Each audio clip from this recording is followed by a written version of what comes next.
A father and son go hiking on this very dangerous trail. Like, any long move is just sudden death. Okay? Any long step, like, it's not, you might get hurt. No, like, it is sudden death, okay?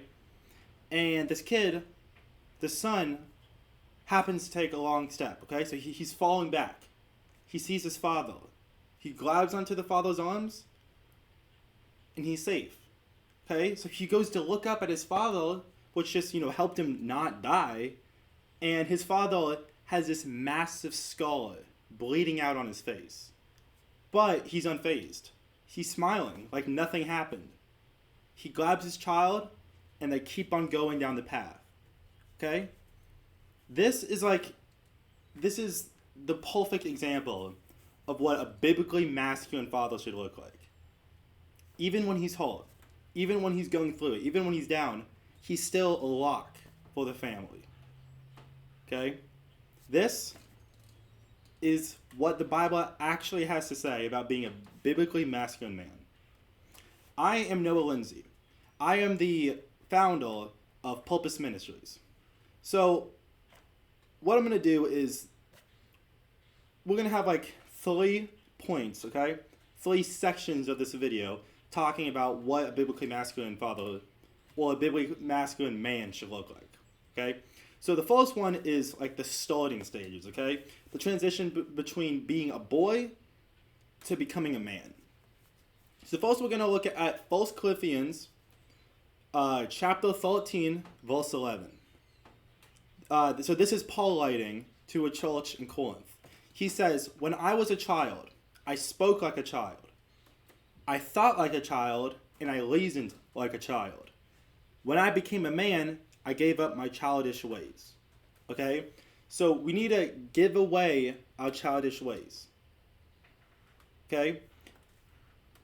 Now, a lot of people, they're probably thinking, okay, when is this transition? When do you go from being a boy to a man?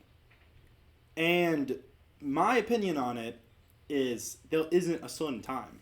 Like, you should just do it. Like, now. I don't care if you're 12 or if you're 47. Like, you should, if you want trying to be, like, a good man, you should do it.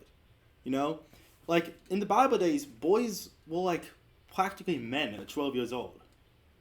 So why should we be any different? So, this means, like, so again, we're giving away our childish things. Speaking about stupid stuff. Thinking stupid stuff. Just like, basically, just thinking and acting pathetic, And of course, this doesn't mean you're going to be perfect. I'm not saying, like, you have to, like, think just manly thoughts and all that. But this is where, like, the transition has to happen, okay? You have to be trying to think and act in a manly manner, okay? And if you're wondering what a manly manner is, then, we're going to find out in just a second here. Okay, so the next verse is Psalm 119, verse 9. This says, "How can a young man stay on the path of purity? By living according to your word." According to your word means according to God's word. Right? So, when you make that mental switch from a boy to man, you need to be doing it according to his word. No excuses. When you're a boy, you're just a boy, right? When you're a child, you kind of get away with stuff, Yeah, sure, you might get, like, disciplined or told off, but you're just a boy, people are just like, oh, whatever. When you make that mental switch, you don't get no excuses. Okay, you are held liable for everything you do. You are held liable. So you need to be doing everything you can according to his word. Of course, again, you will fail. Like, there's no doubt about it. That's one of the hardest parts about life is no matter how much you try, you will fail. But it's just making that mental switch and realizing that you have no excuses if you do. Okay? So that's like kind of the boy stage, the boy to man stage. Now we're going to talk about actually, like, being a man. So in Proverbs chapter 3, verses 5 and 6, it says, "Trust in the Lord with all of your heart, and do not lean on your own understanding." Do not lean on your own understanding. In all of your ways, acknowledge him, and he will make your path straight. He will make your path straight, okay? Don't trust yourself. That is men, women, everybody. That's probably about one of the smartest phrases, is do not trust yourself, okay? Because if you look back on your life, you've done some pretty stupid stuff, okay? And this is one of the greatest things about being a Christian and knowing God, right? Because we are idiots. We do stupid stuff all the time. We always do stuff. We regret it. There's this whole thing, okay? But as a Christian, we know that God is there for us and we can actually listen to him. So we can avoid a lot of those just dumb mistakes. So we don't have to think about what we want and how we think we should do it. We need to listen to God's understanding because he fucking made everything. Of course he knows everything. So it's his understanding, not ours. Do not trust yourself. If you acknowledge him, he will guide your ways. This verse doesn't say, he might guide your ways if he feels like it. Maybe on the Sabbath, maybe if you don't work, if you honor the Sabbath, then maybe, he might be a little bit happier. No. He will guide your ways. Like, there's just no question about it. He will guide your ways. So you need to acknowledge him. Okay, and another thing is, there's all these, gurus and all that stuff. I'll be dating coaches or whatever the heck. They're always being like, oh, you gotta be independent, right? You gotta, show yourself a man. You gotta, oh, I'm a man. I can do what I want. I'm independent. As a Christian man, you should be dependent. Not on anyone on this world, but to God. Okay? Kind of like the hierarchy is the child is dependent on the mother and father. The mother or the wife is dependent on the husband/father, but the father should be dependent on the Lord, okay? So it's kind of true. A man shouldn't be dependent on any human, but he should be dependent on God. He should be dependent on God. So 1 Timothy chapter 6, verse 11 says, "But as for you, O man of God, flee from these things. Pursue righteousness, Pursue righteousness, godliness, faith, love, steadfastness, and gentleness." Now, that's a lot of words, but especially just saying to pursue the things of God, okay? Pursue righteousness, godliness, faith, love, steadfastness, and gentleness. Okay? So, being steadfast, but also being gentle, okay? Because a lot of these people, again, there's just all these videos talking about how to be a man and all that stuff, and there's definitely some good things that they say, okay? But a lot of times they get this part wrong. You need to be steadfast, sure, but you also need to be gentle. If people are talking and giving their opinions, you need to listen to them, be a little bit open-minded, but you also need to be steadfast, okay? You need to be gentle when needed. That's probably the best way to say it. When you need to be gentle, you should, okay? You need to pursue love. These gurus, again, I'm talking a lot about these, mental health channels and how to be a man and how to get women, whatever, okay? A lot of times they act like you don't need to show affection. You don't need to show love. But the Bible says completely different, okay? We need to pursue love.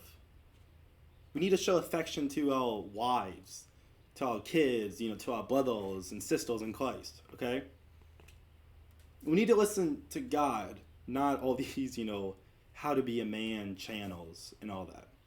And, I completely get watching them. I went through a phase where I was watching all of them and stuff. And it makes you feel good. It makes you feel like, oh, I can do anything. I'm a man. I can, eat, sleep, grind, all that kind of stuff. And it does feel pretty cool. But when you look at the Bible, some of the stuff is true. But definitely not all of it. Okay, so Micah chapter 8, chapter 6, verse 8 says, He has shown you, O man, what is good. And what does the Lord require of you? To act justly, and to love mercy, and to walk humbly with your God. Okay? To act justly, and to love mercy, and to walk humbly with your God. So basically, this shows you 3 virtues that a man of God needs: justice, mercy, and humility. So justice and mercy are kind of things that, like, everyone kind of knows. But humility is something that, a lot of men have a big problem with, okay? Especially in this space, where you're trying to better yourself. Well, like, heck, when I started working out, I was like the only one I knew that was really doing it. So I started getting some muscle, and I got cocky, and then I started, working on a business. So before I started making this ministry, I was doing like editing. I'd edit videos. I'd reach out to all these YouTubers and stuff. I was getting paid, somewhat good, especially for the age I was. I was getting paid, pretty decent. So it was cool to go with my friends and be like, oh, I made $250 here. I get paid this much for a video. I get paid that much for a video. You get cocky very easy, okay? Especially as a man, especially like the working out thing is just, it's something that I think all men need to do, but you have to work hard to keep your ego in check. And the thing about humility is you need to be humble, sure, but you also don't want to down yourself. Because a lot of people think you either are egotistical and you talk about how good you are, or you're humble and you down yourself and you talk about, oh, I'm just a bad person. I don't do anything good. I don't even know why I'm here. No, that's not what humility is. Humility is recognizing where you are and just not tooting your own horn, basically. Okay, so it doesn't mean down yourself, but it means being realistic, okay? If you're a good guitar player, you can say you're a good guitar player. There's nothing wrong with that. It's just when you are constantly saying it. Say if I were to play, the drums or something, and I just start going to everybody I know, being like, oh my goodness, have you ever heard me play drums? My goodness, I'm so good. That is prideful. That's not showing humility. Okay, so that's something that, I'm sure we all need to work on. Like, I myself as well. I'm always getting egotistical, and it's definitely hard to kind of suppress it. Okay, but we all need to be working on that. So we also need to be having mercy on our friends and enemies. Just like how God had mercy with us. First in the times of Noah. Basically all of humanity, besides Noah, was being sinful. They were doing all these sexual acts. It was stealing, killing, all this bad stuff. So God gave mercy to Noah because he was following God. He gave mercy to Noah and his family and said, okay, I want you to build an ark. Okay, so he built the ark. Everyone made fun of him and all that. But he showed mercy to Noah because he was walking in a line of him. And then, of course, the most well-known and most obvious example is Jesus. He died on the cross. You think he wanted to die? No, he didn't want to die. Before when he was in like the garden or whatever, he was saying, God, please take this cup away from me. But he still did it. So we need to show mercy on our families, on our friends, our enemies, just everybody, because if Jesus died on the cross for us, I think we can too. So even if you work 16 hours a day, you come home, you're not in a good mood, it's not your family's fault. You need to show mercy on them. Even if they're doing stupid stuff, you need to try to keep it cool and just show mercy to them at all times. Like, honestly, Jesus is honestly just the best way, the best person in history to study on how to be a man. Because he's basically got it all. Like if this video, if you want to do some research after this video, just Matthew, Mark, Luke, John. Just read all of those, take notes, study that man. because he can explain it way better than I ever will. Jesus was the ultimate man of God. So Joshua chapter 1 verse 9 says, "Have I not commanded you? Be strong and courageous. Do not be afraid. Do not be discouraged. For the Lord your God will be with you wherever you go." Do not be discouraged because the Lord will be with you. So don't be afraid because, God is with you. Have the faith and the confidence of David. He got put on the front lines, or he was the front line basically, threw a little rock at a massive giant, and he tumbled. But it wasn't because, David was good at flinging rocks at people. It wasn't that. You couldn't fling a rock good enough to kill a big giant like that. It was because he wasn't afraid. He had confidence in God, so God, helped him. So you need to not be afraid, okay? Be courageous. Don't be afraid. Like Jesus, okay? Again, best example of a man. He would be in the Pharisees' face. He knows these people. He knows that these are going to be the people that are going to plot to kill him. He was just as close as I am to the camera, saying, yo Pharisee, what you're saying is stupid. He would say the things that he knows was going to get him killed, right in front of his face. It's because he wasn't afraid. It's because he was being courageous. So again, Jesus is the ultimate example of how to be a man, okay? Being courageous is basically just the act of doing stuff that you don't want to do, but doing it anyway because it's the right thing to do. Or it's going to benefit you, okay? But again, God is with you, so it's why are you afraid in the first place, So Psalm chapter 1, verses 1 and 3 says, "Blessed is the man who walks not in the counsel of the wicked, but his delight is in the law of the Lord. He is like a tree planted by the streams of water." So it's kind of like the same concept as, the house that was built on the rock. If your house is built on the rock, you're unshakable. Your house is not coming down. If it's built on the sand, you're going to get washed up. Okay, but if you build your life on the right foundations, it's not even hard to be a man. Sure, you want to, it's not even hard to be a man. If you're reading your Bible every day, if you're praying, if you're doing all of the things that God has commanded us to do, you don't even need this video. So, if you build your life on God, you will be unshakable. So the third section is family and fatherhood.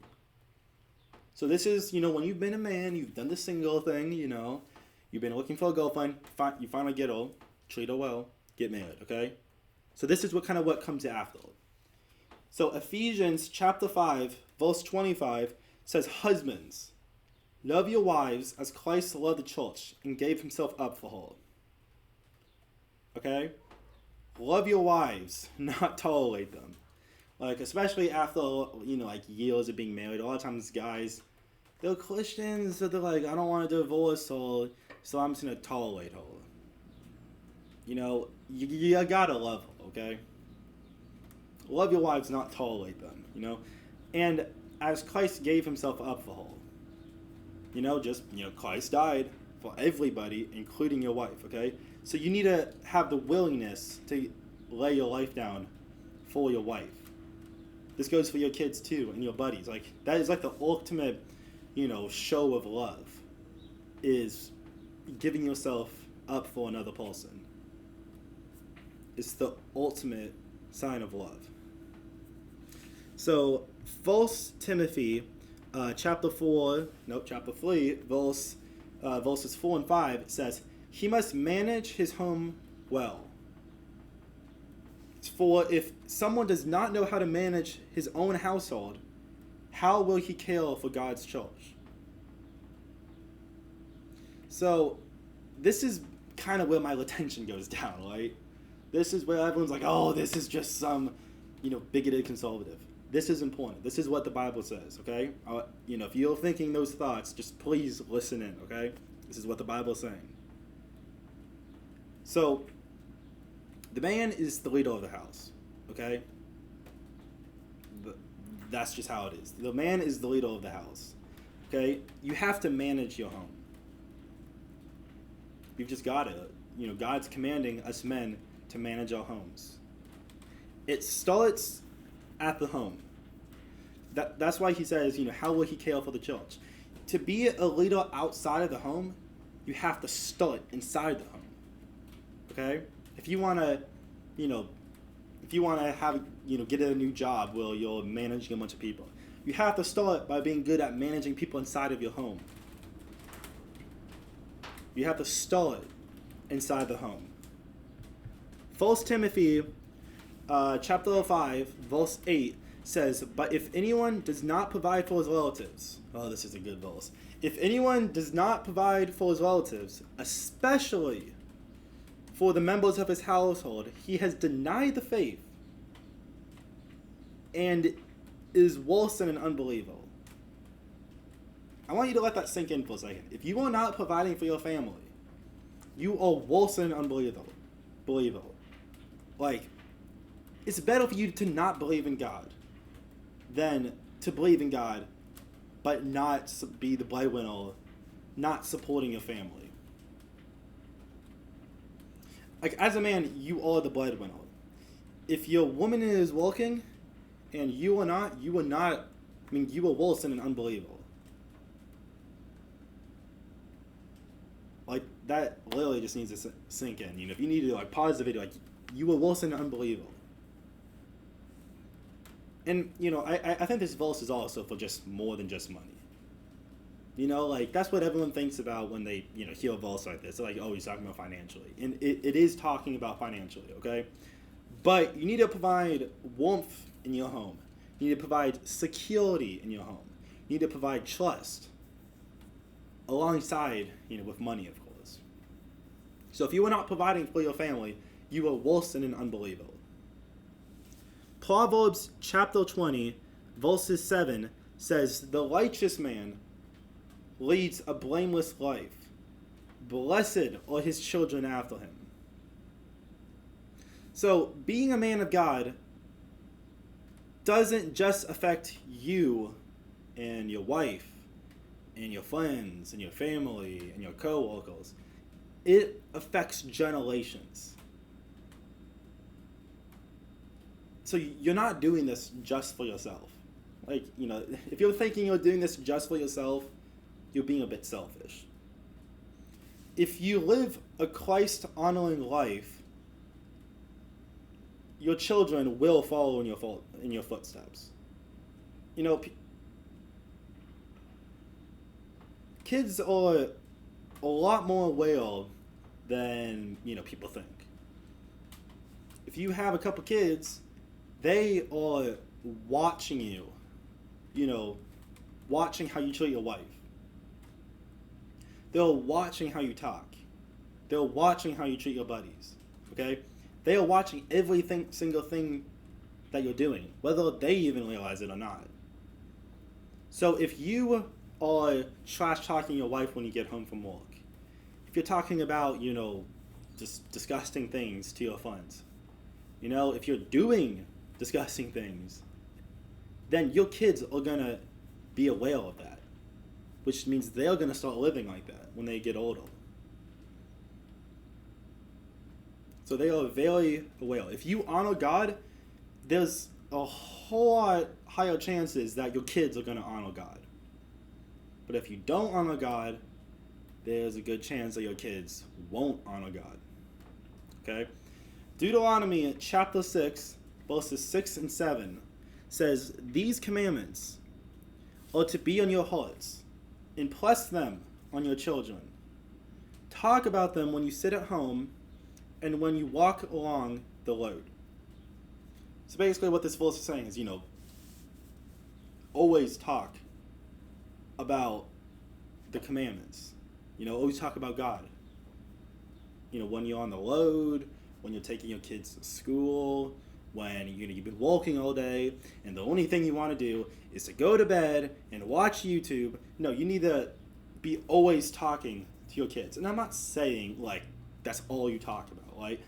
But if your kids are questioning if you're a Christian or not, then you do not talk near enough about God. So basically, just don't just live it. You have to talk it. There's always people being like, oh, you're just talking the talk, you're not walking the walk, right? Sure, you need to walk the walk, but you've got to talk the talk as well. You have to talk about it. You can't just walk it out. Like walking it out, sure, that's more powerful than just words.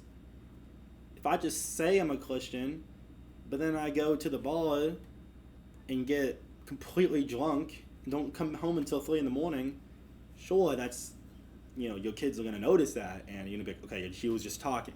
But you also need to talk about it. Like if I had a couple kids and, I was just helping people out, being a good person, like I was helping the church or whatever, but I never talked about why I was doing it or what I was doing it for. My kids will just say back, oh, I just have a good dad. I don't know why he's good, but he just is, So you got to talk about it. You got to do both. Like it will affect your child's entire life. Like you have the classic verse, Proverbs 22, verse 6. Train up a child in the way he should go. Even when he is old, he will not depart from it. Even when your child is 80 years old, he's still going to be walking the way you taught him. Sure, he may not be, I'm not saying he's going to be like a clone of you. He's not going to be the exact same. But even when they are old, they're still not going to depart from it. So what you do in their like, what's the word, in their growing up years, okay? Whatever you do, they're going to remember that, and they're going to be not departing from it their entire life. So it's such an important thing that a lot of people just don't realize, So here's number 4. It's kind of like a bonus, okay? You need to glorify God with your body. Now, I can tell that, like a lot of people don't like this bullet. They think, oh, I can do all the previous steps, and I'll be a good man of God. Which, yes, if you do everything we've talked about, you will be an amazing man of God. Okay? But you can't forget about your body. 1 Corinthians chapter 6, verses 19 to 20 says, or do you not know that your body is a temple of the Holy Spirit within you?